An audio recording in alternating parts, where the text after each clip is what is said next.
নমস্কার বন্ধুরা, রকি কিচেনের তরফ থেকে সকলকে স্বাগত জানিয়ে আবার একটা রেসিপি আপনাদের মাঝখানে শেয়ার করতে চলেছি। সেটা হলো অনুষ্ঠান বাড়ির মতো ছেঁচড়া রান্না। তাহলে চলুন দেখে নেওয়া যাক আজকের রেসিপি। ওভেনে একটা কড়াই বসিয়ে তাতে দিয়ে দিচ্ছি পরিমাণ মতো জল। জলটা গরম হয়ে গেছে, দিয়ে দিলাম সামান্য পরিমাণে একটু লবণ। আর এদিকে কিন্তু পুঁই শাকটা ভালো করে দিয়ে পরিষ্কার করে নিয়েছি, ঢেলে দিয়ে আমি এটা ভালোভাবে সিদ্ধ করে নেব। ঢাকার কোনো দরকার নেই, 2 থেকে 3 মিনিট মতো হাই আছে ফুটিয়ে নিলে কিন্তু ভালোভাবে সিদ্ধ হয়ে যাবে। এদিকে ছেঁচড়ার জন্য কিছু সবজি আমি কেটে নিয়েছি একটা আলু। আপনারা কিন্তু বন্ধুরা ঠিকঠাকভাবে দেখে নিন আমি কীরকমভাবে সবজিগুলো কেটে নিয়েছি। এই যে ডুমডুম করে আলু কেটে নিয়েছি কিছুটা পরিমাণে কুমড়ো, এই যে ডুমডুম করে কেটে নিয়েছি। আপনারা লম্বা করেও কেটে নিতে পারেন। পটলটা কিন্তু আমি লম্বা লম্বা পাতলা করে কেটে নিয়েছি। বেগুনটা এই যে এরকম করে কেটে নিয়েছি।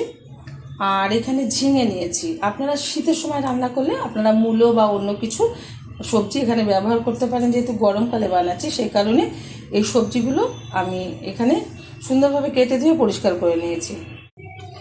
পুঁই শাকটা কিন্তু খুব ভালোভাবে সিদ্ধ করে নিয়েছি। এখন আমি জলটা ঝরিয়ে নেব। শাকটা ঢেলে দেওয়ার পর কড়াইটা খুব ভালোভাবে ধুয়ে পরিষ্কার করে দিয়ে দিয়েছি। তাতে আমি কিছুটা পরিমাণে সাদা তেলটা গরম হয়ে গেছে। এখন কিন্তু এক এক করে সবজিগুলো আমি ভেজে নেব। শুধু কিন্তু ভাজবো না ঝিঙেটা, প্রথমেই আমি ভেজে নিচ্ছি আলুটা কিন্তু খুব ভালোভাবে লাল লাল করে ভেজে নিতে হবে। এখানে আমি হলুদ বা লবণ কোনোটাই ব্যবহার করব না।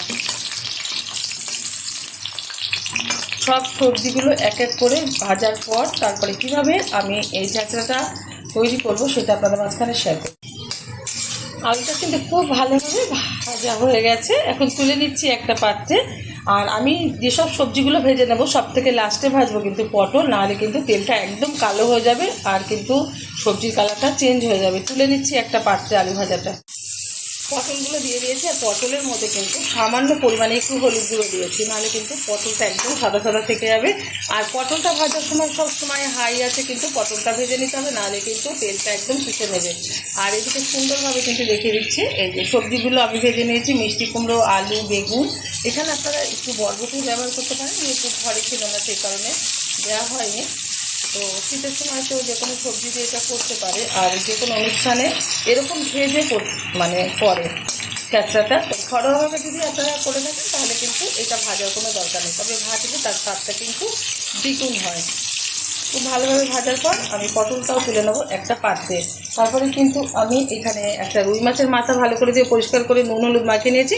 এটাও লাল লাল করে ভেজে নেবো পটলটা ভাজার পরে।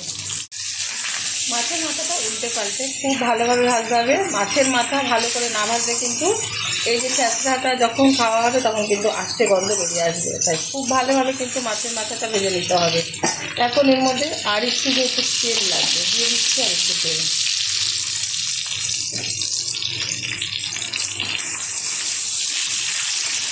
আপনারা এটা কাতলা মাছের মাথা দিয়ে করতে পারেন, তাতেও ভালো লাগবে দিতে।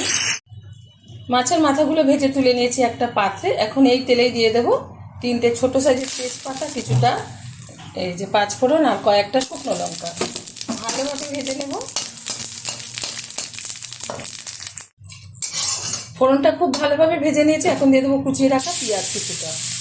পেঁয়াজটা একটু আমি হালকা করে ভেজে নেব।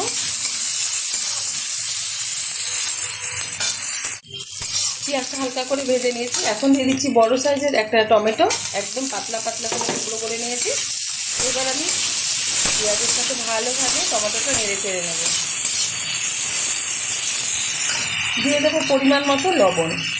লবণটা কিন্তু বুঝে ব্যবহার করতে হবে, কিন্তু পুঁই শাকটা আমি সিদ্ধ করার সময় একটু লবণ দিয়ে সিদ্ধ করে নিয়েছি। দিয়ে দেবো 1 চামচ হলুদ গুঁড়ো। দিয়ে দিচ্ছি সামান্য পরিমাণে একটু রসুন বাটা। আমি কোন উপকরণের পর কোন উপকরণটা ব্যবহার করছি আপনারা মনোযোগ দিয়ে কিন্তু দেখবেন, তবেই কিন্তু অনুষ্ঠান বাড়ির মতন স্বাদ আসবে। নাহলে কিন্তু ঘরোয়াভাবে যেরকম রান্না করা হয় ঠিক সেরকমভাবেই আসবে স্বাদটা। এখন দিয়ে দেবো এর মধ্যে 1 চামচ ধনের গুঁড়ো, আপনারা এখানে জিরের গুঁড়োটা ব্যবহার করতে পারেন। এবার একটু নাড়াচাড়া করে নেব। নাড়াচাড়া করার পর সবার লাস্টে কিন্তু আমি দিয়ে দেবো এবার একটু পরিমাণে আদা বাটা। আদা বাটাটা কিন্তু লাস্টে ব্যবহার করতে হবে। আবারও একটু নাড়িয়ে চাড়িয়ে নেব। আর এদিকে কিন্তু আমি এই যে ঝিঙেটা কিন্তু ভাজিনি, এখন দিয়ে দিচ্ছি এটা এই মশলার মধ্যে। এটাও একটু নেড়ে চেড়ে নেবো 1 থেকে 1.5 মিনিট মতো, খুব বেশি নাড়তে হবে না। কিছুক্ষণ কষিয়ে নেওয়ার পর কিন্তু ঝিঙেটা কিন্তু অনেকটা পরিমাণে নরম হয়ে গেছে, সিদ্ধ হয়ে গেছে প্রায়। এখন দিয়ে দেবো এই অবস্থাতে কিছুটা কাশ্মীরি লঙ্কার গুঁড়ো, ভালো কালার আসবে। দিয়ে দিচ্ছি স্বাদ মতো চিনি। এবার একটু নাড়িয়ে নিচ্ছি। এখন দিয়ে দেবো এর মধ্যে ভেজে রাখা সবজি,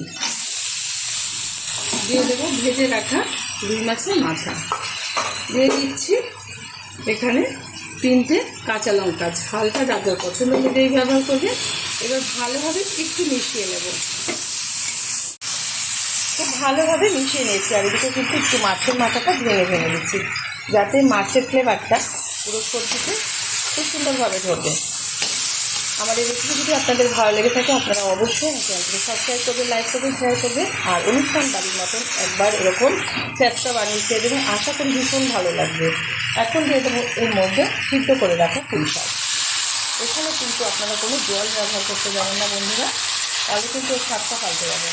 এবার খুব ভালোভাবে মিশিয়ে নেবো। এর মধ্যে কিন্তু গরম মশলা ব্যবহার করতে পারে, তবে আমি একটু কুচিয়ে রাখা ধনে পাতা ব্যবহার করলাম, খুব ভালো লাগবে। ভাবে আমি লো আছে এটা আমি ঢেকে রান্না করে নেব একদম 5 মিনিটের জন্য। খুব সুন্দরভাবে কিন্তু মিশিয়ে দিয়েছি, ঢেকে দিচ্ছি 5 মিনিটের জন্য। 5 মিনিট বাদে ঢাকনাটা তুলে দিচ্ছি। কতটা পরিমাণে কিন্তু সবজি থেকে জল বেরিয়েছে দেখতেই পাচ্ছেন। আর খুব ভালোভাবে কিন্তু সবজিটা একদম রান্না হয়ে গেছে।